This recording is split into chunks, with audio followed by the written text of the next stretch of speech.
দিতেই হবে। তবে কেন? মনে করেন একটা বিল্ডিং করতেছে, ফাউন্ডেশন হইতাছে, তখনই আমরা যাই অ্যাটাক করতে হবে। যে আপনার মানে যাগো বিবেক নাই তাগো বিবেকে নাড়া দিতে হয়।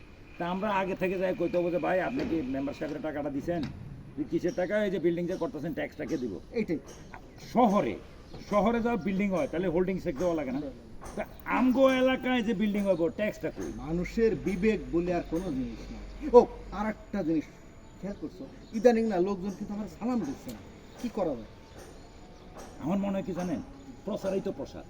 হ্যাঁ, এ কথা আমি শুনছি। আমরা একটা কাম করি, আমরা এলাকায় মাইকিং করে দিই। আরে মাইকিং করলে তো হবে না, সব লোক কি মাইকিং শুনবে?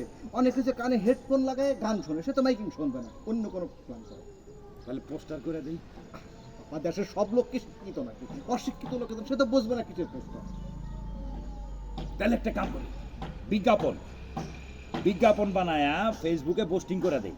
তাহলে দেখবেন যারা যারা বিজ্ঞাপনটা দেখবো, বিজ্ঞাপনের সারমর্ম থাকবো কি, বিজ্ঞাপনের সারমর্ম থাকবো যে আমগো এলাকার এই খাটা খালেক মেম্বারের সামনে হলেই প্রথমে সালাম দিবেন, মাথা নুয়ে সালাম দিতে হবে।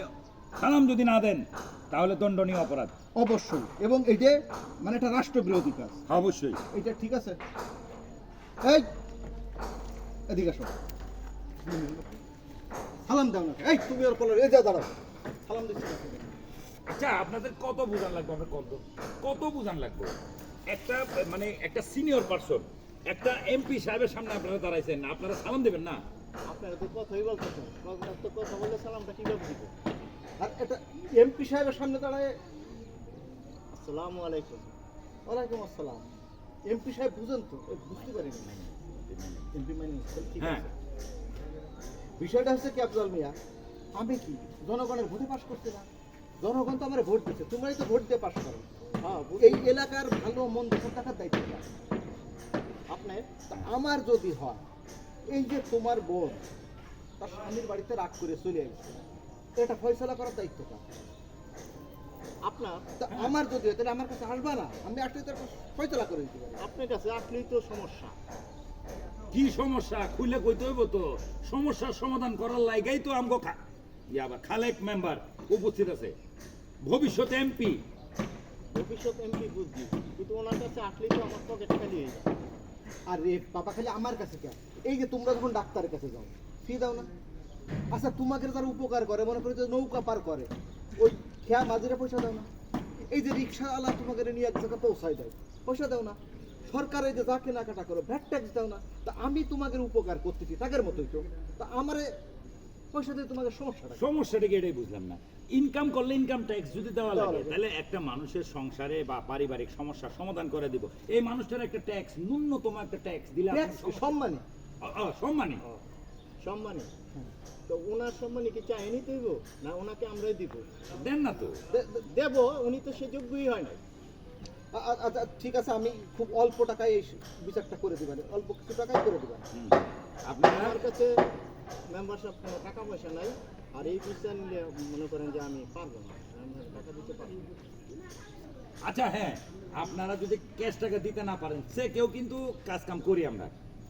যাই হোক, আমরা তো জনপ্রতিনিধি, বাকি হ্যাঁ। কাজও আমাকে করা লাগবে। মানে চেকে দিব, আমার তো ব্যাংক অ্যাকাউন্ট। আচ্ছা, ওই আহারে, তোমার ব্যাংক অ্যাকাউন্ট নাই, টাকা নাই, তাই বলে কি তুমি ন্যায় বিচার পাবা না? তুমি কি সমাজের একটা মানুষ না? তুমি কি ন্যায় বিচার পাওয়ার অধিকার তোমার নাই? অবশ্যই তোমার ন্যায় বিচার পাওয়ার অধিকার আছে, তোমার সালিশ বিচার করার অধিকার আছে, তোমার নিজের মানে সবকিছু করার অধিকার আছে। শুধু ছোট্ট একটা কাজ করতে হবে। তোমার বাড়ির পিছনে ওই যে পালানে জমিটুক আছে না, ওই আমার 5 শতক আর মন্টু মেয়ের 2 শতক লিখে দিলে হচ্ছে। আর এই এই ক্ষেত দিয়ে তো আমার সংসার চলে।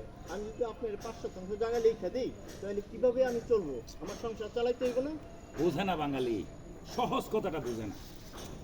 ভাই আপনি একটু বুঝান, বা আপনি কিছু বলেন। আমি যে কথাটা বলতে চাচ্ছি আপনাকে, আসলে ওর যে সম্পত্তি করছেন না, আসলে যে সম্পত্তি ওর নামে নাই, আছে তো এর বাপের নামে। ওরে বাবা, বাপ জনপ্রতিনিধি মানে কি? পিতার বাপের মতো। সমান। হ্যাঁ। তা এক বাপের জমি আর এক বাপের লিখে দিবি।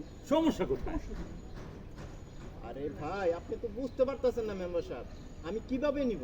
আচ্ছা। আমার বাপে তো বলে যে এই সম্পদ আমি দিয়ে গেলাম, তো গো এই সম্পদ দিয়ে তারা সারা জীবন খাবি।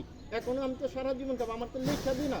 আচ্ছা, তা আপনার ঠিক যদি আছে মন্টু, হ্যাঁ, এটা আমি দেখুন না, এই আমার টাকা না দিয়ে শালির বিচার না করে তোমার বোন এই গ্রামে কিভাবে থাকে? কিভাবে থাকে? হ্যাঁ, যাও, এখন যাও। একটা সালাম দিয়ে যাও, সালাম। আসসালামু আলাইকুম। ভালো করে একটা সালাম দাও আমার। আসসালামু আলাইকুম। ওয়ালাইকুম আসসালাম, যাও। ঠিক আছে, এটা তারপরে বলতে হবে। মন্টু মিয়া, যাই বলুন, এই গ্রামের লোকজন কিন্তু এখন মুখের উপর কথা বলা শিখে গেছে, হুম। সালাম দেওয়া বন্ধ করে দিয়েছে। এইসব বিষয় কিন্তু সহ্য করা যাবে না। আচ্ছা, আপনি যে ওই সালিশের একটা হালখাতার কথা ও ভালো কথা মনে করেছো। হ্যাঁ। আচ্ছা, আমি যে এই যে বিগত 3-4 বছর ধরে কত সালিশ করলাম বাকিতে, হ্যাঁ। এই সালিশির টাকা আজকে দেবো কালকে দেবো দেয় না। এই একটা সালাম দিয়ে যাও, যাও। ওয়ালাইকুম আসসালাম। দেখলে সালাম দিবা। হ্যাঁ, এই যে সালিশির কত টাকা বাকি